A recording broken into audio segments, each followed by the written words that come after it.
बिस्मिल्लाहिर्रहमानिर्रहीम।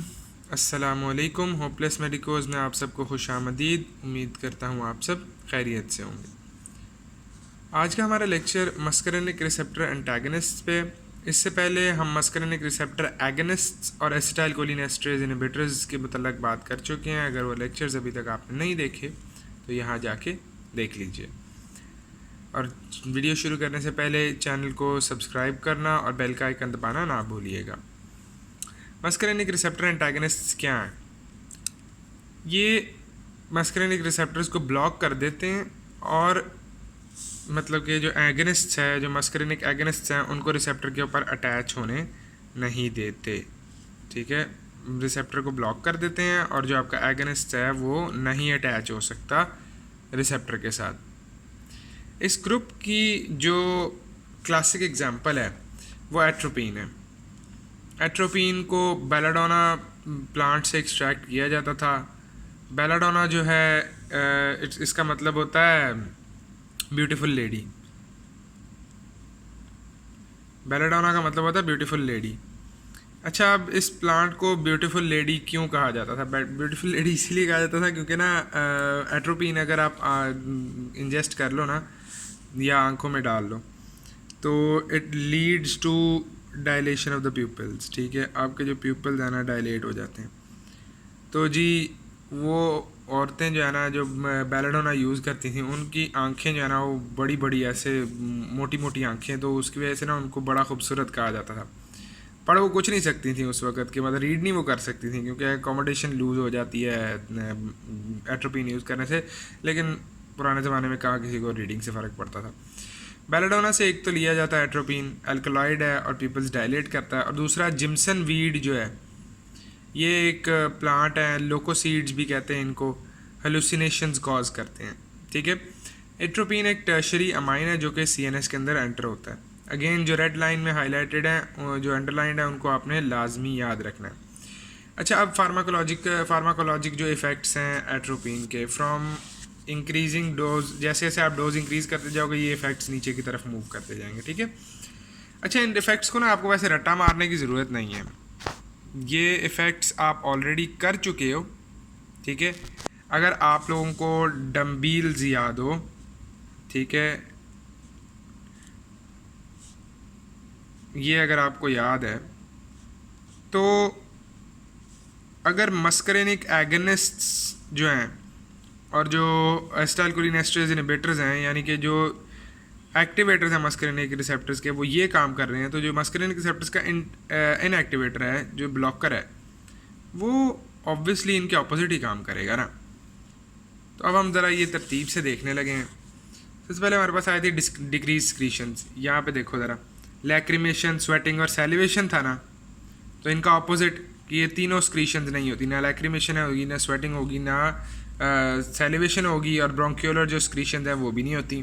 ठीक है, उसके बाद आँख के ऊपर क्या इफेक्ट होगा? मिड्राइसिस एंड साइक्लोप्लीजिया। मिड्राइसिस होता है प्यूपिल डायलेट हो जाना, और साइक्लोप्लीजिया होता है कि अकोमोडेशन ख़त्म हो गई है। ठीक है, साइक्लोप्लीजिया क्या होता है? अकोमोडेशन नहीं हो रही, कि आपका लेंस जो है वो अकोमोडेट नहीं कर रहा, इसीलिए आप पढ़ वगैरह नहीं सकते।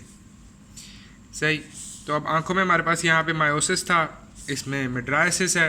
ठीक है, अभी जो मैंने ग्रीन के अंदर लिखा हुआ है ना, ये इसका बेनिफिशियल इफेक्ट है कि अगर देखो आपने जो डायलेटेड आई एग्ज़ाम करना होता है, डायलेटेड आई एग्ज़ाम में हम करते ही हैं कि जी आँख के अंदर लाइट मारते हैं।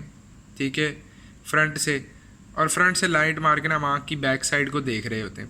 अब जितना ज़्यादा आपका पीपल डायलेटेड होगा उतना बेहतर होगा। तो डायलेटेड आई एग्ज़ाम के लिए हम एट्रोपिन जो मस्करेनिक रिसेप्टर एंटागनिस्ट हैं हम उनको यूज़ करते हैं। लेकिन एट द सेम टाइम ये ड्रग्स एल्डरली लोगों के अंदर हार्मफुल हो सकते हैं। क्यों? याद करो, अगर आपने वो वीडियो देखी हो, मस्करेनिक जो रिसेप्टर एगनिस्ट है उनमें पाइलोकार्पिन की हमने बात की थी कि वो ग्लाकोमा को ट्रीट करता है। ठीक है, तो अगर एक मस्करेनिक रिसेप्टर एगनिस्ट जो है वो ट्रीट कर रहा है तो एंटागनिस्ट इंक्रीज़ कर देता है रिस्क ग्लाकोमा का, और बूढ़े लोगों में पहले ही ग्लाकोमा का रिस्क इंक्रीज़ हुआ होता है। नेक्स्ट हमारे पास आया था हाइपरथर्मिया।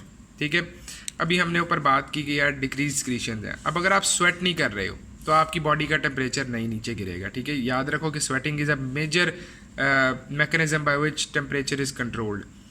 हाइपरथर्मिया होगा क्योंकि आप स्वेट नहीं कर सकते, और जब हाइपरथर्मिया होगा तो बॉडी स्वेटिंग तो कर नहीं सकती, तो फिर बॉडी क्या कोशिश करती है, बॉडी ये कोशिश करती है कि ब्लड वेसल्स को ना डायलेट कर देती है ताकि ब्लड स्किन तक ज़्यादा फ्लो हो और ब्लड के थ्रू हीट जो है वो कंडक्शन के थ्रू बाहर निकल जाए बॉडी से। तो इसकी वजह से हमें वेजोडाइलेशन मिलती है, जिसको हम करेक्टरिस्टिक एक एट्रोपिन फ्लश होता है। एट्रोपिन ओवरडोज में ना जो पेशेंट होते हैं उनकी स्किन के ऊपर एक रेड कलर होता है, ठीक है। और ये वो वजह है जिसकी वजह से बच्चे मरते हैं एट्रोपिन पॉइजनिंग से।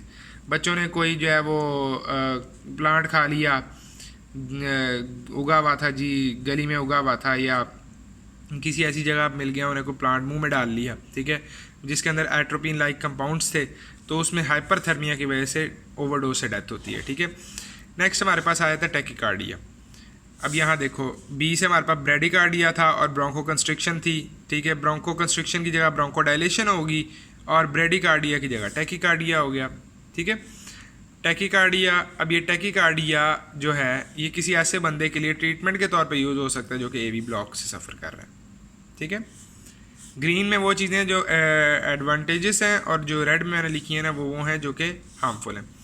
अच्छा, सेडेशन, यहाँ पे याद करो कि ई से एक्साइटेशन था एक, तो सेडेशन कॉज होती है। यूरिन रिटेंशन और कॉन्स्टिपेशन, डी से यहाँ पे डायरिया था, यूरिनेशन थी। डायरिया का ऑपोजिट कॉन्स्टिपेशन, यूरिनेशन का ऑपोजिट यूरिन रिटेंशन। और बिहेवियरल जो है ना, इनमें हमारे पास एक एक्साइटेशन है एक्सट्रीम, जब आप बहुत ज़्यादा डोज दे देते हैं मस्करनिक रिसेप्टर एंटागनिस्ट की, तो एक्साइटेशन होती है, और एक्साइटेशन के अलावा हेलुसिनेशन होती है, ठीक है। अच्छा, ये तो हमारे थे जो कि ये जो है ना मस्करनिक रिसेप्टर एंटागनिस्ट के डिक्रीजिंग मतलब इंक्रीजिंग डोज के साथ साथ ना ये इफ़ेक्ट्स इस डायरेक्शन में मूव करते हैं। अब हम उन ड्रग्स की बात करते हैं जो कि मस्करनिक रिसेप्टर एंटागनिस्ट नहीं हैं लेकिन उनकी एंटी मस्करनिक एक्टिविटी है, ठीक है। सबसे पहले हमारे पास आ जाता है अमेंटाडीन। अमेंटाडीन को ना पार्किंसंस में यूज़ किया जाता है समटाइम्स, ठीक है।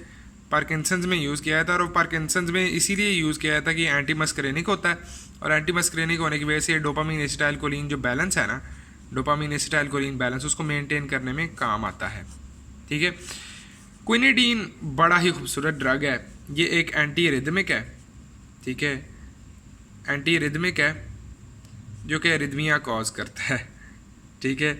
आगे जाके हमने ये पढ़ना है और उसमें ना हम बाकायदा एक एक्सरसाइज करेंगे कि क्विनिडीन जो है ना एक नकम्मा ड्रग है, ठीक है, किसी काम का नहीं है भाई, ये बैकअप ऑफ अ बैकअप है कि अगर हमारे पास चॉइस हो तो हम नहीं यूज़ करते, अदरवाइज हम कर लेते हैं। अब ये एक एंटी रिदमिक है लेकिन ये अरिदमियाज कॉज करता है। क्यों कॉज करता है? क्योंकि इसके अंदर ना एंटी मस्करेनिक एक्टिविटी होती है, एंटी मस्करेनिक एक्टिविटी होती है जिसकी वजह से ना ये टैकीकार्डिया कॉज कर सकता है। याद रखो कि हार्ट के ऊपर जो मस्करेनिक रिसेप्टर्स हैं उनका काम होता है हार्ट रेट को नीचे लेके आना, ठीक है। आगे चलते हैं। एंटीसाइकोटिक्स जो आपके हैं, क्लोरप्रोमाजीन हो गया और थायरोडिज़िन जो है ये एंटी मस्करेनिक इनकी एक्टिविटी होती है। एंटीहिस्टामीन सिर्फ फर्स्ट जनरेशन, ठीक है। एंटीहिस्टामीन्स का जो फर्स्ट जनरेशन है जो कि ओवर द काउंटर भी होते हैं, जो बुखार के कुछ सिरप वगैरह होते हैं जो कि कर देते हैं गुनूदगी जिनकी वजह से आ जाती है, वो गुनूदगी इसी एंटी मस्करेनिक जो इफ़ेक्ट है ना इनका उसकी वजह से आ रही। और ट्राईसाइक्लिक जो आपके एंटी डिप्रेसेंट्स हैं, पहली बात तो ये ऑलरेडी एक बहुत डेंजरस ग्रुप ऑफ ड्रग्स है, इसको कुछ लोग तो most dangerous group of drugs कहते हैं, ठीक है। उसकी वजह क्या है? उसकी वजह ये है कि ये जो ग्रुप है ना इनका थेराप्यूटिक इंडेक्स बहुत थोड़ा है, ठीक है, वेरी लो थेराप्यूटिक इंडेक्स होता है, और बिकॉज इनकी एंटी मस्करेनिक एक्टिविटी होती है तो इसकी वजह से ये टैकीकार्डिया कॉज कर सकते हैं, ठीक है। एंड लास्टली हमारे पास मेपेरिडीन है। मेपेरिडीन मैंने एंड पे इसीलिए रखा है क्योंकि मेपेरिडीन ना है एक ओपियोइड, ओके। तो ओपियोइड्स के मतलब हमने पढ़ा, अब आप लोग पढ़ोगे आगे जाके, वैसे एक जनरल कॉमन नॉलेज की बात है कि ओपियोइड्स की जो ओवरडोज है वो पिन पॉइंट प्यूपिल्स कॉज करती है, ठीक है। प्यूपिल आपका ना बिल्कुल मतलब कंस्ट्रिक्ट हुआ होता है, लेकिन मेपेरिडीन ऐसा नहीं करती। मेपेरिडीन जो है ना उसके अंदर एंटी मस्करिनिक एक्टिविटी होती है जिसकी वजह से ना डायलेशन कॉज करती है पिपल्स का, ठीक है। मेपेरिडीन एक वो है, एक ऑड मेंबर है ओपियोइड्स के ग्रुप का, ठीक है। जहाँ बाकी सारे पिन पॉइंट पिपल्स कॉज करते हैं, मेपेरिडीन अपनी एंटी मस्करिनिक एक्टिविटी की वजह से ये डायलेशन कॉज करती है पिपल्स की। तो हमने एट्रोपिन को इस ग्रुप के एज अ जो क्या उसे कहते हैं रिप्रेजेंटेटिव ड्रग के तौर पे किया है। अगले लेक्चर में इंशाल्लाह हम इंडिविजुअल ड्रग्स देखेंगे कुछ जो कि एंटी आपके मस्करिनिक हैं, मस्करिनिक रिसेप्टर एंटागनिस्ट्स हैं। एंड इंशाल्लाह नेक्स्ट लेक्चर में मुलाकात होती है। अगर कोई भी क्वेश्चन है तो कमेंट्स में कीजिएगा एंड कोशिश करेंगे कि आपके हर क्वेश्चन का आंसर किया जाए। अस्सलाम वालेकुम।